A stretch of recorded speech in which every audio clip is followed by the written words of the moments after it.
Yo soy citogenetista de formación.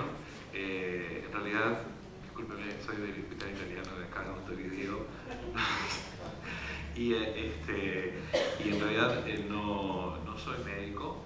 Mi formación es básica y es básicamente en genética y en particular en citogenética. El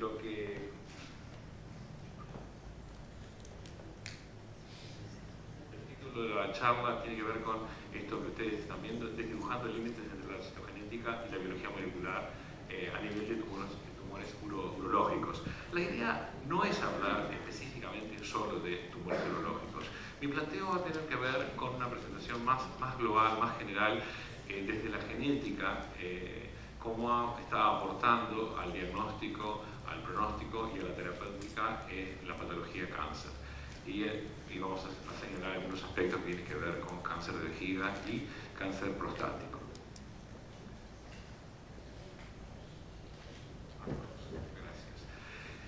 En genética médica, el cáncer obviamente es muy importante, si bien es una enfermedad que todos conocemos como muy grave, que puede llegar a ser muy grave, lo interesante es que una vez establecido, constituye un trastorno genético en el que el control normal de la proliferación celular se ha perdido.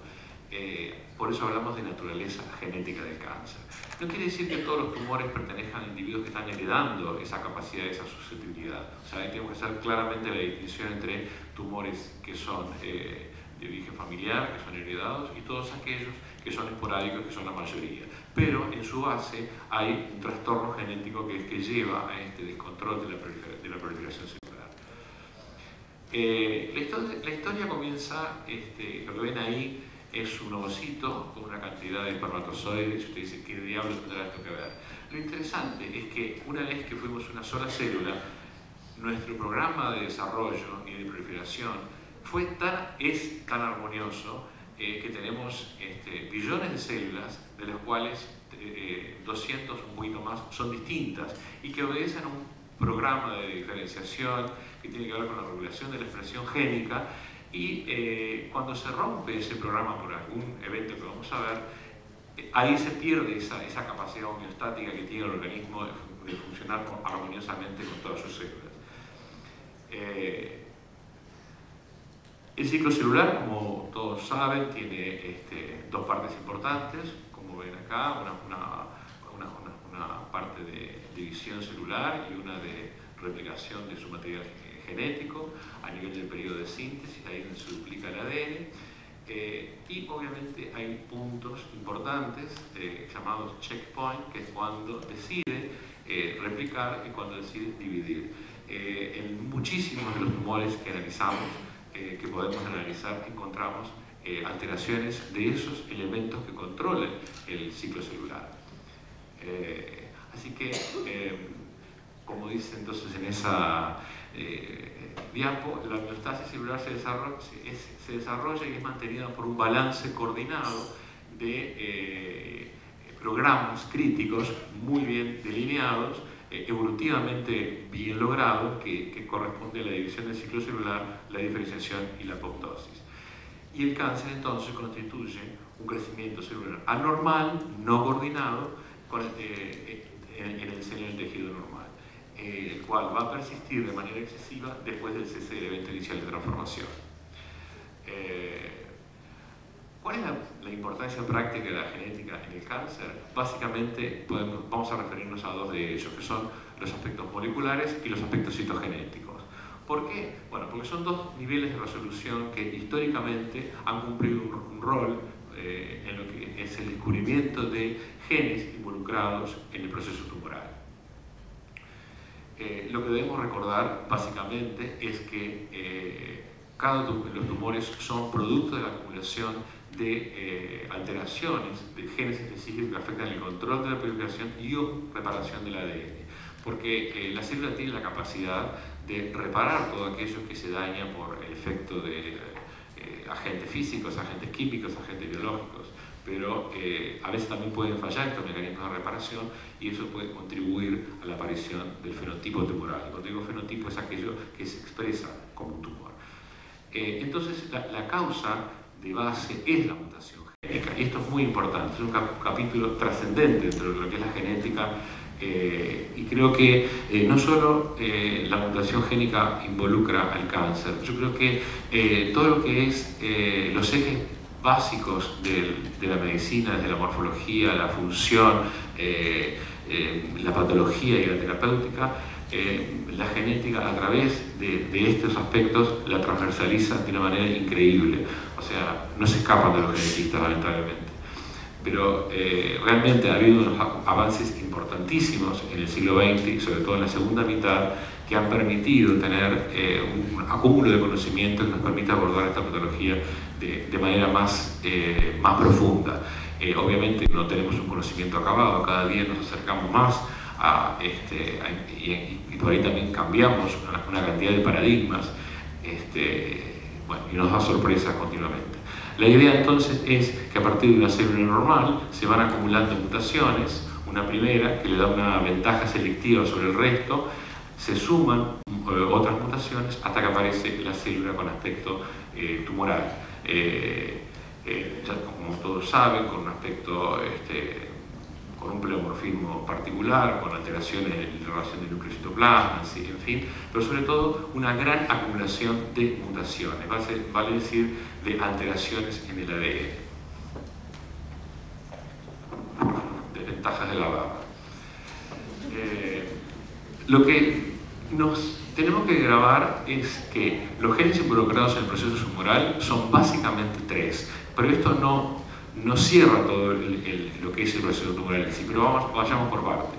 Por un lado, los oncogenes, por otro lado, los genes supresores de tumores y por otro lado, los genes reparadores de ADN. ¿Cómo es el mecanismo de acción de estas mutaciones vinculadas a los oncogenes y a los genes supresores? Es muy interesante porque la genética clásica puede explicar. Vamos a suponer dos variantes, una que corresponde a un oncogen y una que corresponde a un gen supresor de tumores, y cómo cuando se altera una de esas variantes en uno del par cromosómico, hay una mutación llamada activadora, alcanza para que la célula prolifere de manera excesiva. Esa es la manera como aparece, es el mecanismo de acción de los oncogenes, o sea que tienen un mecanismo clásico de tipo dominante, ya como lo describía Mendel a fines del siglo XIX. Sin embargo, en el caso de los genes supresores de tumores, lo que vamos a tener es un mecanismo distinto, en el cual se necesitan que sean afectados las dos versiones que están dispuestas en ambos cromosomas para que el fenotipo se exprese. Vale decir, si tenemos un gen supresor de tumores, que una de sus copias está alterada y la otra no, aún persiste la función, por lo tanto no va a haber problema. Ahora, si hay dos golpes, es decir, dos mutaciones que afectan a los dos alelos, a las dos variantes presentes en ese caso, en los dos cromosomas, materno y paterno en este caso, ahí sí vamos a tener que la célula prolifera excesivamente. Entonces decimos que el mecanismo de acción es de tipo recesivo. Quiere decir que tienen que estar ambas porciones del genoma, ambas porciones de ADN alteradas. Una ilustración quizá muy infantil, pero que nos orienta claramente a pensar que los oncogenes son como los aceleradores y que los supresores son como los frenos que tiene la célula para mantener esa homeostasis tan interesante que observamos. Obviamente, ¿cuál es la importancia de las investigaciones a nivel molecular? Yo creo que todos están familiarizados con la idea de la importancia que tiene a nivel diagnóstico, a nivel terapéutico y a nivel pronóstico. O sea que como que se agrega una especie de nuevo lenguaje y tanto para el clínico como para el básico se hace imprescindible esa incorporación para podernos entender y acercarnos y poder trabajar de manera conjunta. Creo que el impacto mayor que ha tenido la genética ha sido a partir al menos de la concepción de secuenciar el genoma humano. Eso es a partir del año 1990 que se apoya un proyecto de nada menos de que $4 billones para tratar de tener la lectura completa, al menos de un individuo, de cómo están esas bases, el ADN, esa base nitrogenada que vamos a ver, pero obviamente es un individuo. Le llevó 10 años para presentar aproximadamente el primer borrador, y acá están las dos revistas de educación científica más importantes, donde aparece esa secuencia completa, ese borrador de secuencia completa, y se creía en ese momento que se iban a poder hacer muchas cosas. La verdad que coincide con algunos hechos que todos conocen, cercanos en el 2001, se decía, por ejemplo, bueno, a través de una gota de sangre vamos a poder determinar absolutamente todo, y eso no es así. Básicamente es un acto terrorista, no sé si es más importante que el del 11 de septiembre, pero por las dudas capaz me tengo que decir dentro de un rato. La idea es que este interesante divulgador, Benjamin Lubin, él dijo algo muy sensato: la rapidez en el análisis y secuenciación del genoma ha provocado alguna confusión sobre su significación y su función. Porque teníamos, obviamente, presente todo el genoma. Ahora, ¿qué diablo hacemos con ese genoma? Porque no sabemos cómo funcionan los elementos que están incorporados en él.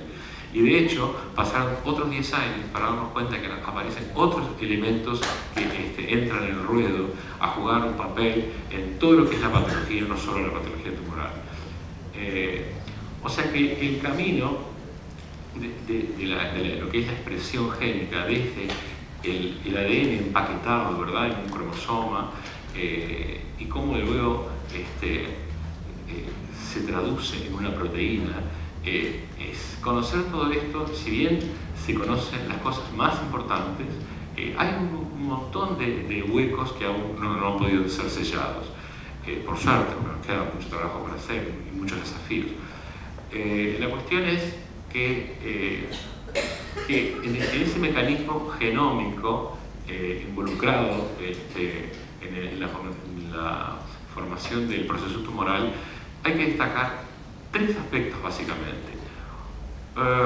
Solo el 2% de ese genoma, de ese conjunto de material hereditario que está contenido en el núcleo, solo el 2% es ADN que va a codificar. O sea que acá ya algo interesante, porque se pensó al inicio de la secuenciación del genoma que teníamos alrededor de unos 100.000 genes. Eso no es así. Hoy se sabe que tenemos menos de 30.000, no más de 26.000, de los cuales no se conoce su función no más de 15.000. O sea que faltan unos cuantos todavía para saber. Pero ahí no termina la historia, porque esos son las porciones de ADN que codifica, o sea que tendrían una expresión a través de proteínas. Sin embargo, gracias al estudio en un gusanito, el Cenorhabditis elegans, 2 investigadores llegaron a algo muy interesante, que fue descubrir pasar del paradigma de una manera que era muy poco la expresión de la célula, que era muy selectiva, a pasar a ver que había muchísima transcripción, vale decir, transformación de ADN en ARN, y que ese ARN no era codificante, que vamos a ver después que son los microARN o los ARN de transferencia, que cada día están cobrando mayor importancia en el conocimiento del proceso tumoral y que aportan al diagnóstico, al tratamiento y a la terapéutica. Y después algo más que ni sospechaban que podía tener una carga tan fuerte, que es la capa epigenética, vale decir, aquello que está más allá de los genes, toda una serie de mecanismos bioquímicos que no se heredan, pero que sí se expresan, que tienen que ver con la metilación, que tienen que ver con la acetilación, tienen que ver con la fosforilación. Y esa capa epigenética juega un rol muy importante, tanto en la patología tumoral como en la no tumoral. A manera de introducción, tanto la hipometilación como la hipermetilación importan. Lo que se sabe es que lo que se sabía antes del genoma humano es que los niveles de metilación tienen que ver con la regulación de la expresión génica.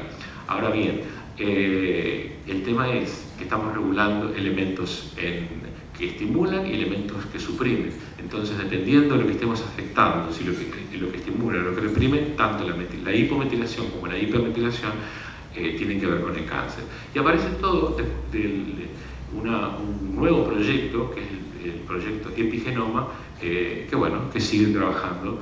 Es uno de los efectos, digamos, del reconocimiento de que el genoma no lo resuelve todo. Bien, es una frase que me gusta muchísimo. El ADN es como la partitura y la célula y el ambiente es el que ejecuta las órdenes que están allí presentes, las notas que allí están presentes. Obviamente es una frase de uno de los más importantes en el tema de la secuenciación, en la parte privada en Estados Unidos, que escribió un libro muy interesante y una de las frases que usa es esta y a mí me interesó. Bueno, ustedes saben que el ADN, nuestra ABD, es una molécula de doble cadena, ¿verdad?, que en su parte interna tiene lo que llaman las bases nitrogenadas, que tienen la particularidad de no unirse de cualquier manera.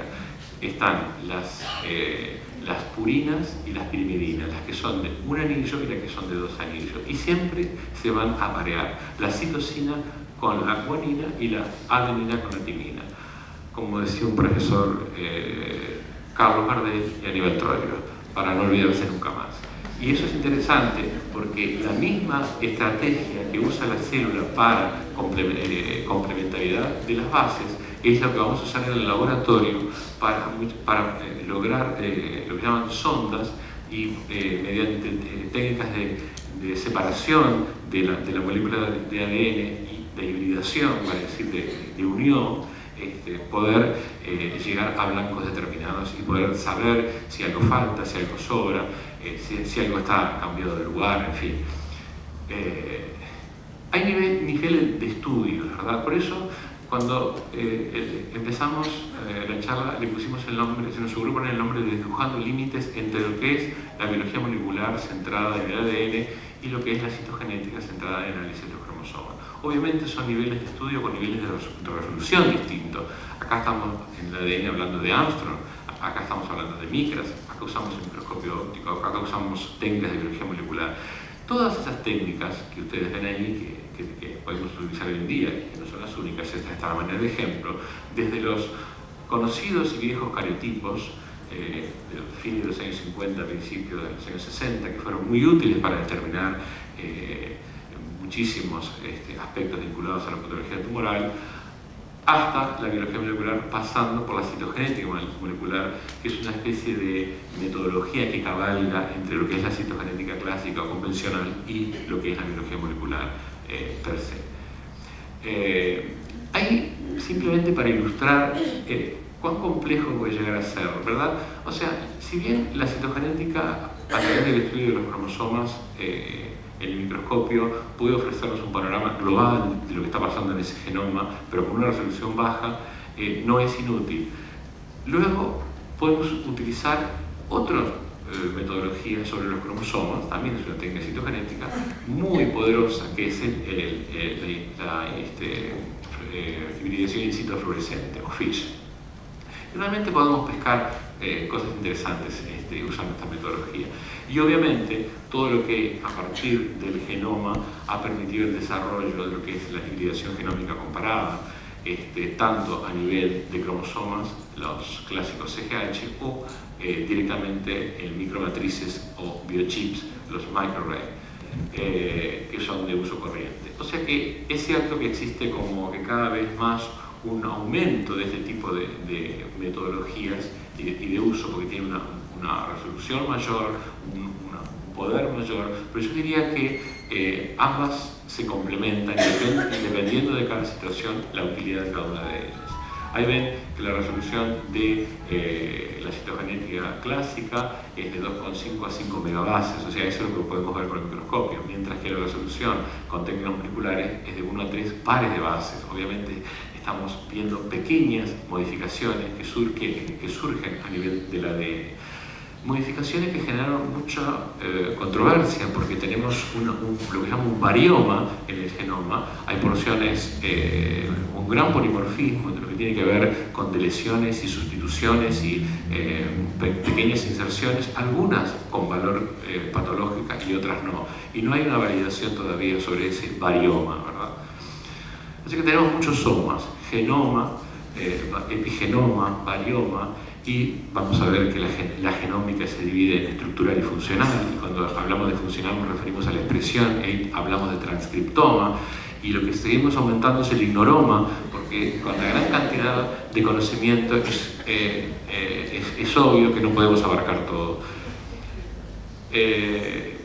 Como citogenetista tengo la camiseta puesta y no puedo negarlo, sigue siendo un gran aporte, pero la disciplina se volvió mágica cuando pasamos de estos cromosomas teñidos en forma uniforme, allá por los años 60, a esto, a los años 70, que es el bandeamiento cromosómico que permitía diferenciar de manera longitudinal a los cromosomas, y acá tenemos uno, por ejemplo, que es el 2, acá tenemos otro que es el 1, en fin. Esto nos permite diferenciar de manera longitudinal y ya no vamos a poder encontrarnos solo con alteraciones numéricas que nos permitían este tipo de carotipado antiguo, sino con alteraciones estructurales. Tal es el caso de la leucemia mieloide crónica, que ustedes conocen muy bien, descubierta en el inicio de la década del 60, que apareció un cromosoma diminuto, pequeño, que es el cromosoma Filadelfia, y que en el año 73, Jan Rowley publica que esa anomalía se debía a una translocación recíproca entre el cromosoma 9 y el cromosoma 22 y que producía un producto de fusión, pero después se descubrió que que daba origen a una proteína quimética que es el BCR-ABL, ¿verdad? Pero que pasaron casi 20 años para lograr un tratamiento específico con el glíbrico, o sea que es interesante recordar estas cosas. Y acá, simplemente para ver cómo funciona un poquito el FISH, lo que tenemos son las moléculas de ADN, ¿verdad?, complementarias en rojo, y tenemos, de ahí le vamos a agregar algo que permita verlo. Entonces, lo que le agregamos es un fluoróforo, y ese fluoróforo, unido covalentemente a esa porción de ADN, al colocarlo sobre cromosomas o en un microchip, se va a unir de manera específica y nos va a orientar realmente de manera muy precisa de qué es lo que está afectado. O sea que el cariotipo humano, gracias a la introducción de las técnicas de liquidación fluorescente, a partir de los años 80 se ve muy favorecido. Y lo interesante es además que ya no solo se necesitan células que están proliferando y a las cuales se analizan solo los cromosomas metafásicos, sino que se pueden analizar los núcleos. Acá tienen, por ejemplo, en una leucemia mieloide crónica, una célula normal y una célula patológica con los productos de fusión. Yo tuve la oportunidad de conocer al que desarrolló esta técnica de dual fusion, y aunque ustedes no lo crean, este individuo es daltónico. Es una personalidad extraordinaria. Ahora, ¿cómo logró esto? Bueno, la cosa es que tiene más de 300 publicaciones de Walt, de la clínica Mayo, tipo sensacional. Es uno de los que más ha apuntalado este tipo de metodologías. El FISH lo que ha logrado es aumentar la resolución que teníamos a partir de los cromosomas. Y gracias al genoma humano, al conocerse esas regiones y el uso de estos navegadores en Internet, rápidamente podemos seleccionar lo que nos interesa y podemos fabricar nuestras ondas, aunque también las podemos comprar ready to use, y el resultado es el mismo. En la patología cáncer, lo que es muy habitual, y porque por eso también el tema de dibujando el índice entre lo que es la citogenética y la biología molecular, es una gran cantidad de anomalías que son llamadas aneuploidías. ¿Por qué? Porque a nivel del ciclo celular, cuando se produce la unión a los cromosomas para su separación, puede ser que los genes que estén involucrados en las proteínas de quilitocoro, por ejemplo, o en el caso del checkpoint mitótico, se alteran de tal manera que producen este gran disloque, digamos, y pasan a tener las células tumorales más de 46 cromosomas o menos, como en los casos. Por eso se habla de hipodiploidías, se habla de aneuploidías, el más o el menos, ¿verdad? No solo todo pasa por la molécula del ADN, aunque es la base. Esta portada de Nature, de julio del 2009, dedicado a lo que es la inestabilidad cromosómica. O sea, importa, hay como dos caminos paralelos. Por un lado, la inestabilidad del genoma, que hace de que haya alteraciones de determinados genes involucrados en el proceso tumoral, y también la inestabilidad que lleva a la presencia de gran número de cromosomas alterados, y se seleccionan de algún modo y tienen que ver con cierto grado de especificidad dependiendo del tipo de tumor. Hay recurrencia de anomalías tanto numéricas como estructurales relacionadas con los tumores. Esto un poquito para simplemente mostrar a grandes rasgos lo que es la hibridación genómica comparada. Esto es lo que se hace a nivel de cromosomas, y esto es lo que se hace en un chip.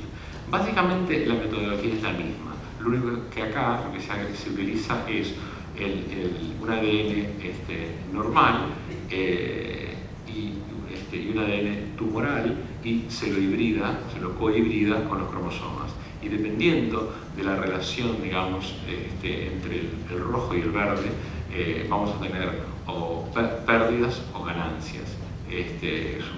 Obviamente apoyado por la informática, ¿no? O sea, se toman las mediciones de la cantidad de fluorescencia a todo el nivel de cromosoma, y después se tiene unos datos así. Esto es un caso normal, ¿verdad? Donde no hay pérdida de ganancias de nada. Nos da una idea global de las pérdidas y ganancias groseras en el genoma, o sea que es un poquito mejor que el estudio citogenético, pero lo más importante es a nivel de los chips, de los arrays, porque ahí podemos colocar cientos, miles de porciones genómicas específicas, y aplicando la misma metodología, pero ya no sobre el cromosoma, sino sobre el chip, que tiene el tamaño de un portaobjetos, y después podemos hacer una lectura con láser, vamos a también tener más precisión, porque el grado de resolución va a ser mucho más alto, y vamos a saber qué genes pueden estar prendidos, qué genes pueden estar apagados. Acá es el resultado final de lo que es un microarray, donde hay una gran lesión a nivel de cromosoma, que es el cromosoma 4, pero pueden encontrarse pequeñas variaciones. Hablábamos hoy que el nivel de resolución es de pares de bases, a eso se va. No podemos dejar de reconocer que ha habido unos puntos de ramificación en lo que es la evolución de la teoría del cáncer, porque hay algunos que le dan más importancia al daño que se produce en el ADN, y otros que le dan más importancia a lo que pasa a nivel de los cromosomas. Simplemente queremos mostrar a este señor Bofferi trabajando en Alemania, antes que se conociera el ADN como material hereditario, antes de conocerse la estructura. Estamos hablando de 1914, cuando recién se había logrado colocar a los factores de Mendel sobre los cromosomas y nacía la teoría cromosométrica de la herencia. Este señor escribió una monografía excepcional diciendo que la alteración del número y la estructura del cromosoma tenía que ver con la iniciación y la progresión tumoral. Yo creo que vale la pena. Tuvo su reconocimiento a fines del siglo XX, en definitiva. Bueno, Müller, que trabajó sobre mutaciones, y acá dos personajes muy interesantes: Vogelstein, que lo vamos a ver en un momento, por qué, y Deutschland. Uno que le da mayor importancia a los aspectos moleculares, y otro que le da más importancia a los aspectos de cambio global o aneuploidías, o sea, a nivel cromosómico. Vogelstein junto con Firon, en el año 1990, presentaron el primer modelo de tumorigénesis a nivel de cáncer colorectal, analizando tres datos provenientes de la epidemiología, provenientes de la histopatología, por el seguimiento que se podía seguir a nivel de este órgano que se nos facilitaba, y los datos de la biología molecular, pudieron establecer este modelo, que aún se mantiene con algunas variaciones, pero que históricamente fue el primero, y a partir de él aparecieron muchísimos modelos que tienen que ver con... gracias. Básicamente la historia tiene que ver, entonces la guerra tiene que ver entre los que defienden las mutaciones y las aneuploidías. Pero es interesante que los cromosomas no descansan. El gran número obviamente genera una gran dosis, ya sea de pérdida o de ganancia, y eso afecta globalmente a la célula. Y se ven, créanme que vemos a menudo variaciones importantísimas, ¿no? A nivel cardiológico. Eso puede llevar a cariotipos metastásicos o también a la resistencia a droga, ¿verdad? Bien. Un poquitito de lo que tiene que ver con genética de cáncer de vejiga y de próstata, como les refirió antes la colega, la clasificación que permite estadificar a nivel del órgano y algunas de las cosas que podemos encontrar. Esto que ven acá es la utilización de técnica de Fish en células de sedimento urinario y utilizando 4 sondas a la vez para ver, en este caso tenemos cromosoma 3, cromosoma 7, la región 9p21 y el centrómero del 17. Y es muy interesante porque tiene una alta sensibilidad y no lo afecta el tratamiento, o sea que se puede seguir al individuo cuando está tratado y realmente es un uso potencial que no se está haciendo, que podría hacerse y podría dar resultados interesantes. Ahora, en vejiga lo que hay es como 2 vías, ¿verdad?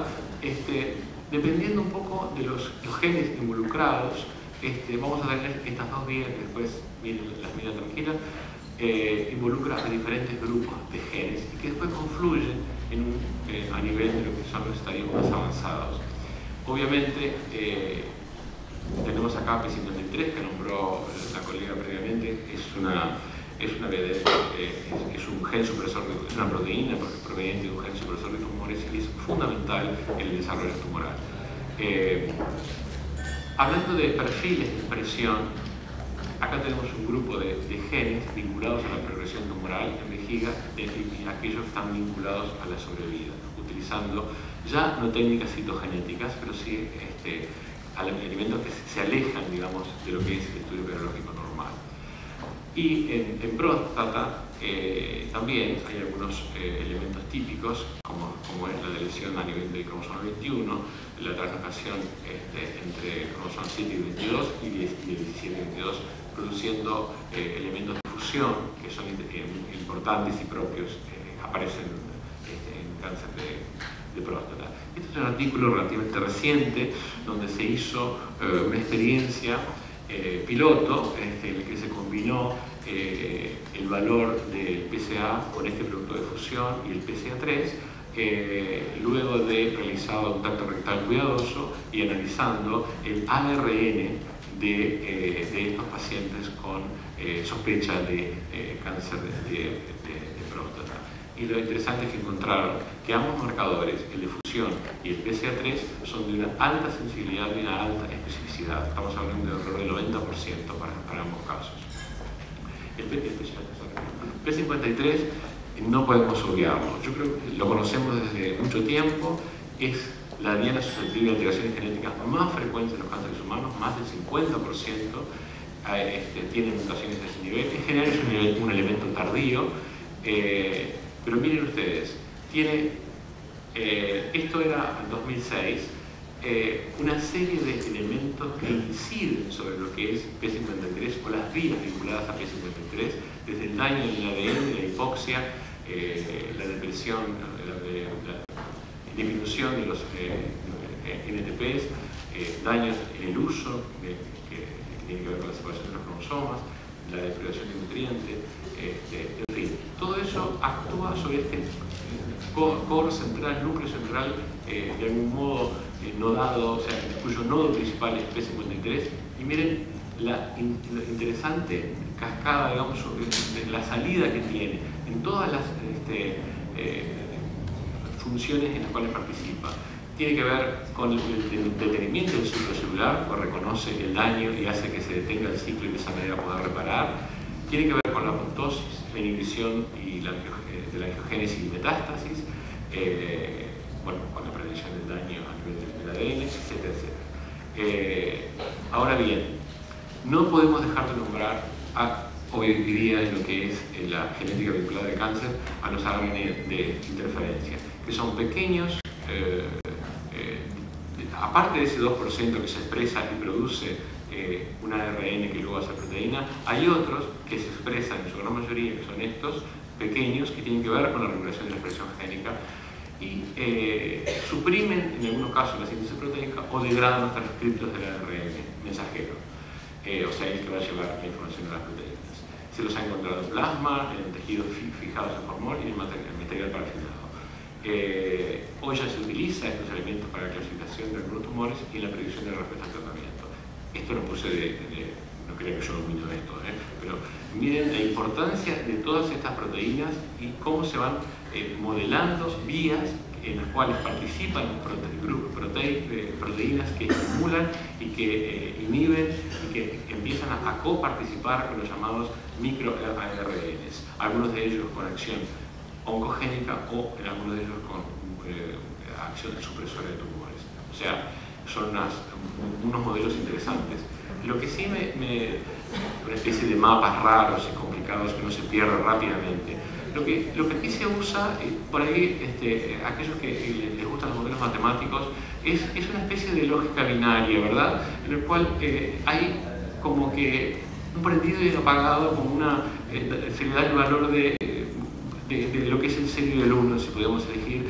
Pero yo creo que, he leído que algunos ya están pensando que no alcanza con la lógica binaria para modelar sobre estas vías que tienen que ver con la tumorigénesis y están como esperando la aparición de la computación cuántica que les permite a través de la lógica difusa meter más elementos en juego y poder aproximarnos más a lo que es la realidad del proceso tumoral. Es un poco la idea surgió en un paper que yo encontré en el año 2005, donde justamente la elevada resolución que se logra con las técnicas de microarray desdibuja un poco lo que es la distinción tradicional entre la psicogenética y la biología molecular. Ahora, la combinación de todas estas técnicas, ya sea FISH, PCR, CGH y otras metodologías que no nos va para comentar, pueden definir vías patogénicas y la función biológica de mejor manera. Y mucha gente está viendo en el modelado de la evolución del cáncer el uso, la importancia del uso de los modelos evolutivos, porque ayudan a explicar un poco mejor cómo sucede este proceso, ¿verdad? Que de alguna manera tiene una explicación a través de lo que es la selección, o en más o en menos.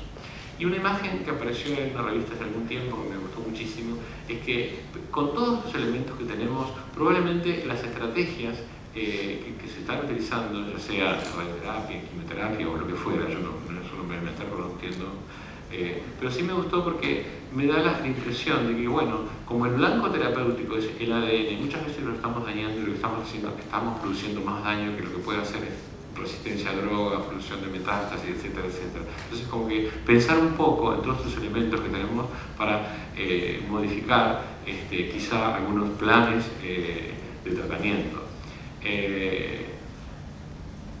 Y esta partecita, ¿verdad? El esfuerzo para eliminar el cáncer puede actualmente acelerar la emergencia de resistencia y recurrencia de tumores. Eso es real. Entonces, yo creo que las cosas hay que tomarlas ni tan ni muy.